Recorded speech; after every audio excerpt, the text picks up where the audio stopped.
మీ కుటుంబం ఉంటే అప్పుడు ఆవేదన తెలుస్తుంది. పాలకుడు అనేవాడు నుంచుని గెలిచినోడు, ప్రజల ఓట్ల ద్వారా అధికారం ఎక్కినోడు, అంతల మీదకి ఎక్కినోడు, సామాన్యుడు ఆలోచన ఎలా ఉంటుంది, వాడి స్థితిగతులు ఏంటి అని అందులో పరకాయ ప్రవేశం చేసి ఆలోచించి పరిపాలన చేయాలి తప్పితే మదంతో పరిపాలన చేయకూడదు అనేది మరి తెలుగుదేశం వాళ్ళకి ఎప్పుడు తెలుస్తుందో, మరి భగవంతుడు ఎప్పుడు వీళ్ళకి బుద్ధి పెడతారో తెలియదు. బుద్ధి అయితే పెట్టేది లేదు. కానీ ఈ రాష్ట్రంలో ఈ ప్రభుత్వానికైతే మాత్రం గాబు పట్టిందని అర్థమవుతుంది. ఈ గాబు పడతాం అనేది, లేకపోతే దుర్గగుడికి ఎవడన్నా కరెంటు తీయటం పోయే కాలం కాకపోతే ఈ ప్రభుత్వానికి,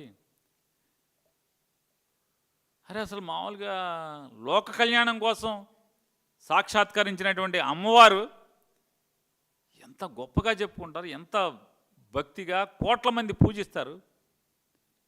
అమ్మవారి గుడి కరెంట్ ఆపటమా? బిల్లు కట్టలేదా? బాలకృష్ణ గారు అల్లుడేమో 18 కోట్లు కట్టపోయినా కరెంటు తీరు. అమ్మవారు 3 కోట్లు కట్టలేదంట. 3 కోట్లు మాఫీ చేస్తే ఏం పోయేకాలమా మీ ప్రభుత్వానికి? ఎన్ని మాఫీ చేస్తున్నారు? ఎకరం 50 కోట్లు 60 కోట్లు చేసే పొలాన్ని 90 పైసలకి 99 పైసలకి ₹10 ఇస్తున్నారు మీరు.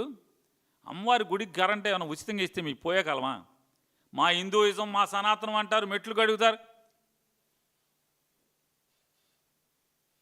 అంటే ఇవన్నీ పోయే కాలం బుద్ధులు. పోయే కాలం వచ్చినప్పుడు ఇలాంటివే జరుగుతూ ఉంటాయి ఖచ్చితంగా. ఇవన్నీ తార్కాణాలు.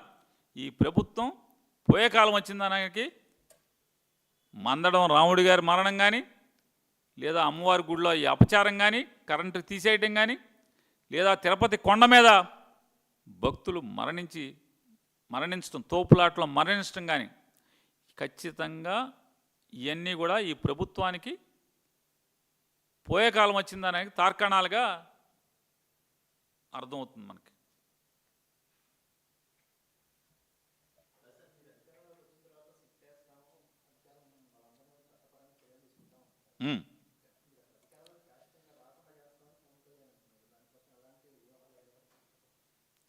ఇప్పుడు పవన్ కళ్యాణ్ గారు ఇంకోటి కూడా మాట్లాడాడు. మోడీ గారు మనతో కలిసి డయాస్ ఎక్కటాకి వాళ్ళ ఎస్పీజీ కూడా కంగారు పడుతుందని చెప్పారు. మీరు దాన్ని ఏకీభవిస్తున్నారా అని అడుగుతున్నాను. పవన్ కళ్యాణ్ గారు వైఎస్ఆర్ కాంగ్రెస్ పార్టీ వాళ్ళని పేరెత్తకుండా జగన్మోహన్ రెడ్డి గారిని, నన్ను, ఇట్లాంటి వాళ్ళందరినీ, చాలామంది యూట్యూబర్లని, కొంతమంది విలేకరులని మోకాళ్ళ మీద కూర్చోబెట్టి కీలు కాలు ఎరగొడతా అన్నాడు. ఇది జరుగుద్దని మీరు అంగీకరిస్తున్నారా?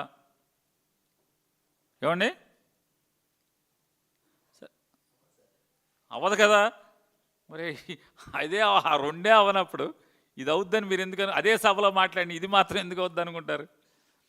ఆయన ఏంటంటే సహజంగా ఏంటంటే ఆయన చంద్రబాబు నాయుడు గారి మెప్పు కోసం అనేక మాటలు మాట్లాడతాడు.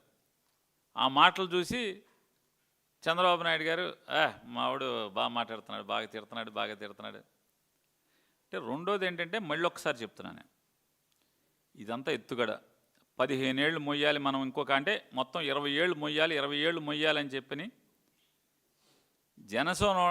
జనసేన పేరు మీద మమ్మల్ని అందరినీ మొయ్యటానికి సిద్ధమని చెప్పని చెప్తుంటే, ఇదేంట్రా బాబు మనకు రాజ్యం తెస్తానని చెప్పి చంద్రబాబును మోద్దాం ఇంకో 20 ఏళ్ళు అంటున్నాడు. ఇప్పటికి ఆయనకి 55 ఏళ్ళు.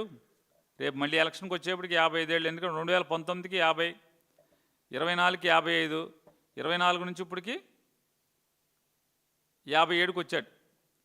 57 ఏళ్ళు ఇప్పటికి. ఇంకొక ఇదొక 3, ఇదొక 2.5, అదొక 15, 17.5. ఇక ఇది ఎప్పుడైతే తన మీద నమ్మకాలు పెట్టుకున్న వాళ్ళకి నమ్మకం సన్నగిలి దూరం జరుగుతున్నారు అనిపించిందో, చంద్రబాబు నాయుడు గారు ఇద్దరు మాట్లాడుకున్నారు. జగన్మోహన్ రెడ్డి గారిని తిట్టాలి.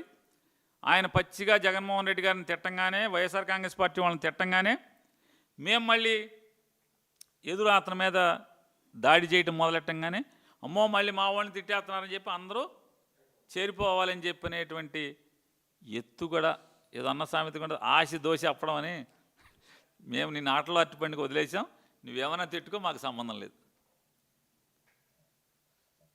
5 ఏళ్ల వయసు ఒంటి మీదకి వచ్చింది చంద్రబాబు నాయుడు గారికి.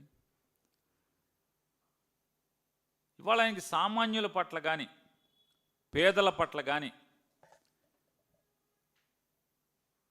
ఆయన ఆలోచన విధానం మాత్రం మారట్లేదు. ఎన్టీ రామారావు గారిని కూలదోసి ఆ కుర్చీ లాక్కున్న దగ్గర నుంచి కూడా ఈరోజు దాకా కూడా సామాన్యుల పట్ల పేదల పట్ల చంద్రబాబు నాయుడు గారి యొక్క దృక్పథం మారట్లేదు. ఒకసారి ముఖ్యమంత్రి 4 పదులు కుర్రాడు. జగన్మోహన్ రెడ్డి గారు సామాన్యుల పట్ల పడే తాపత్రయం లేదా తను తీసుకున్న నిర్ణయాలు, తను చేసేటువంటి ఆలోచన విధానం చూసైనా నారా చంద్రబాబు నాయుడు గారు మారాలి కదా. మారకపోగా ఆయన ఈ తంతు చూస్తున్నాం మనం.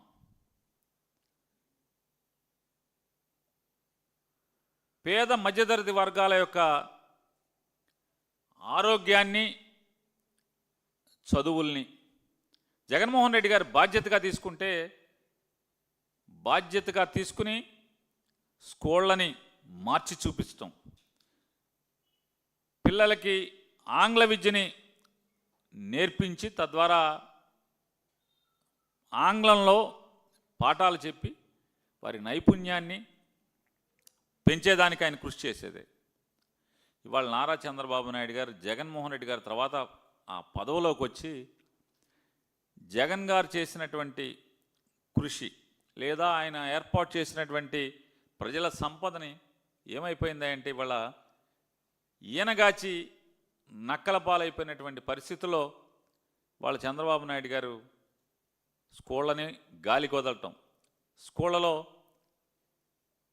ఇంగ్లీష్ విద్యను తీసేయటం, సాంకేతికంగా వాళ్ళని నైపుణ్యవంతులను చేయాల్సినటువంటి ట్యాబ్లు ఇచ్చే కార్యక్రమాన్ని ఆపేయటం, ఆఖరికి బ్యాగుల మీద కూడా కక్కుర్తి, స్కూల్ పిల్లల పుస్తకాలు మోసే బ్యాగుల మీద కూడా కక్కుర్తి.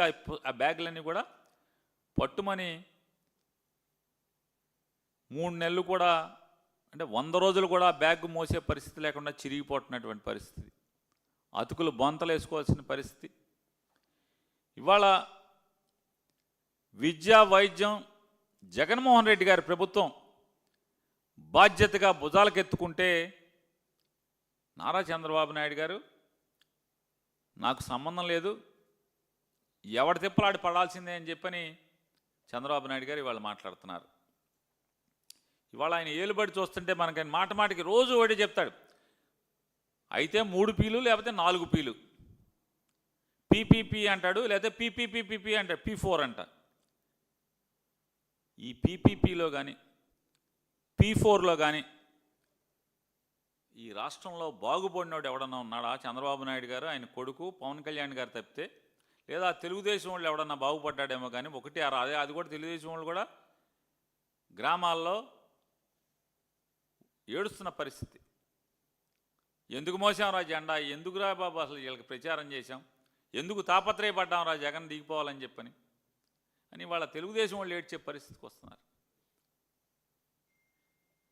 ఈ పీపీపీ వల్ల ఎవడు బాగుపడ్డాడు అంటున్నా, ప్రజలకు ఏం లాభం అని అడుగుతున్నాను నారా చంద్రబాబు నాయుడు గారు. ఏం లాభం?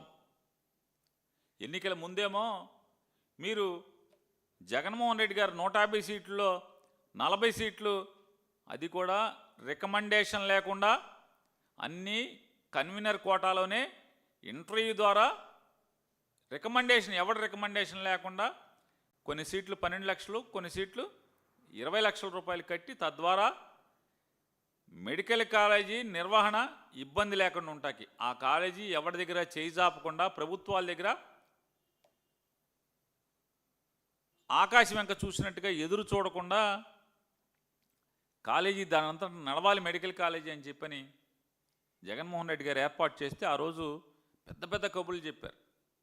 ఇక నారా లోకేష్ నాయుడు గారు అయితే ఆ జీవో రద్దు చేస్తానని చెప్పడమే కాకుండా మా నాన్న సంగతి వదిలేయండి. మా నాన్న ఎప్పటికప్పుడు కార్పొరేట్ హాస్పిటల్కి వెళ్తాడు. కానీ హైదరాబాద్లో ఉండేవాళ్ళం. హైదరాబాద్లో ఉంటే నాకేమైనా జ్వరం వస్తే, ఒంట్లో బాగోకపోతే పరిగెత్తుకుని నిమ్స్కి వెళ్ళేవాడిని. కాబట్టి రేపు మా ప్రభుత్వంలో గవర్నమెంట్ హాస్పిటల్ అన్నీ కూడా అద్భుతంగా చేస్తానని చెప్పి ఆయన ఎన్నికల్లో ఎన్ని మాటలు మాట్లాడారో, కోటలు దాటిన మాటలు చూసాం మనం.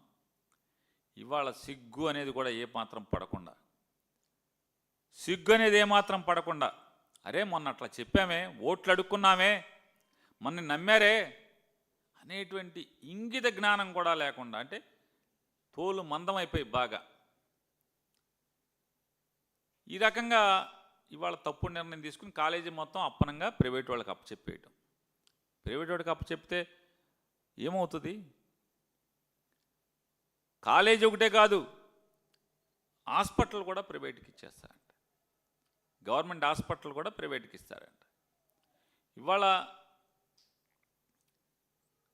ఈ మెడికల్ కాలేజీల్లో పీపీపీ అంటే ఏంటి అసలు?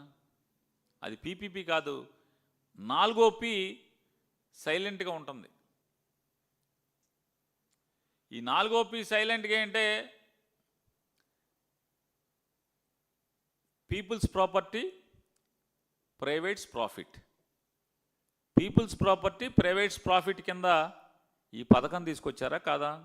మీరు తెచ్చిన 4 పిలో 1 పిని మింగేసి మాట్లాడుతున్నారు కదా మీరు. అది అంటే సైలెంట్ కింద అనమాట. ఇంగ్లీష్లో కొంత గ్రామర్లో చెప్తాడు కదా, అది సైలెంట్, ఇది సైలెంట్ అని. ఈ 4వ పి మీరు సైలెంట్ చేసి ఎవరికి దోచిపెడతాకని చెప్తున్నాను.